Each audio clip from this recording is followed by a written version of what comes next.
सोनावे जड़ावल चौकिया तो मोतियानी झालर मोतियानी झालर हो आरे ताही चढ़ी राम नहावाई कौशल्या रानी बिहसत कौशल्या रानी बिहसत हो।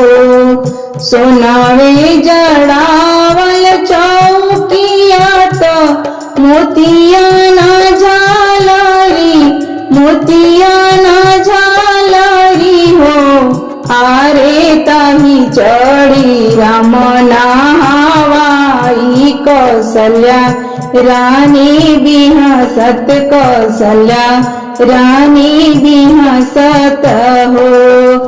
हंसी हंसी पूछेली बतिया बिहसी सखिया पूछे बिहसी सखिया पूछेली हो आरे कवन कौशल्या तपवा कैलू रामैया लाल पवलू रामैया लाल पवलू हो।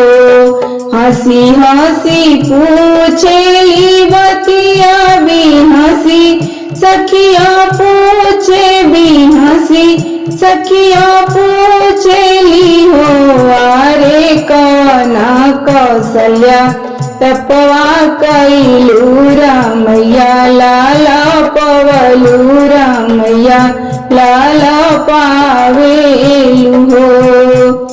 माघनी मास नहाइनी योगिनी नहीं तापी योगिनी नहीं तापी में हो सखी तुलसी के दिया ना जरवनी रामैया लाल पवनी रामैया लाल पवनी हो।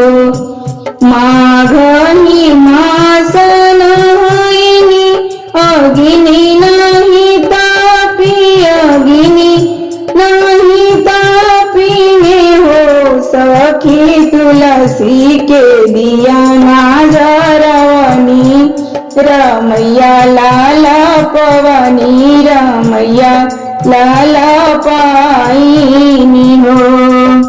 एकादशी के कहीं उपवास द्वादशी में पारण द्वादशी में पारण हो सखी विधि से कहीं अतवार रामैया लाल पाई रामैया लाल पावनी हो।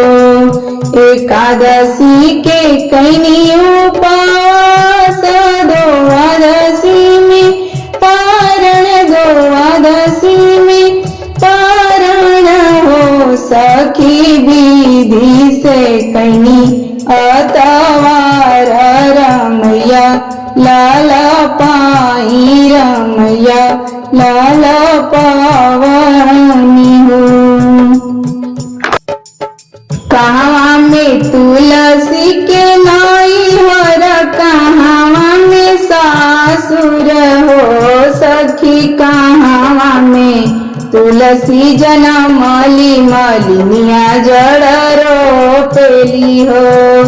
कहाँ में तुलसी के नैहर कहाँ में सासुर हो सखी कहाँ में तुलसी जनमली मलिनिया जड़ रोपेली हो सखी कहाँ में तुलसी जनमली मलिनिया जड़ रोपेली हो।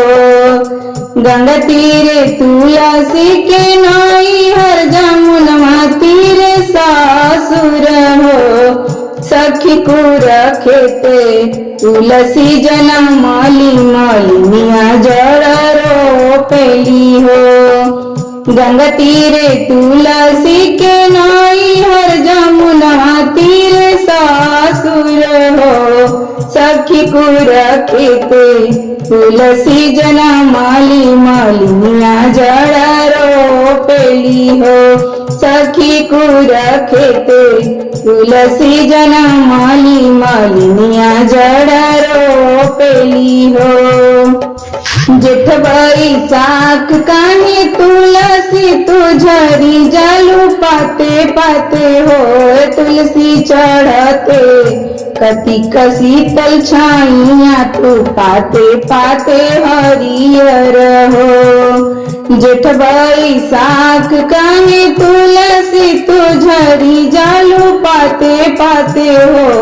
तुलसी चढ़ते कतिक शीतल छाइया पाते पाते हरियर हो। तुलसी चढ़ते कतिकवा की छाइया तू पाते पाते हरियर हो।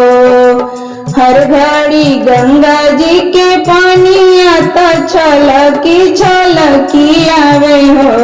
सखी लागल सूरज के जोत तपतिया मोरा हरियर हो। सखी लागल सूरज के जोत तपतिया मोरा हरियर हो। हर घड़ी गंगा जी के पानिया त छलकी आवे हो। सखी लागल सूरज के जोत तपतिया मोरा हरियर हो। सखी लागल सूरज के जोत तपतिया मोरा हरियर हो। तपतिया मोरा हरियर हो।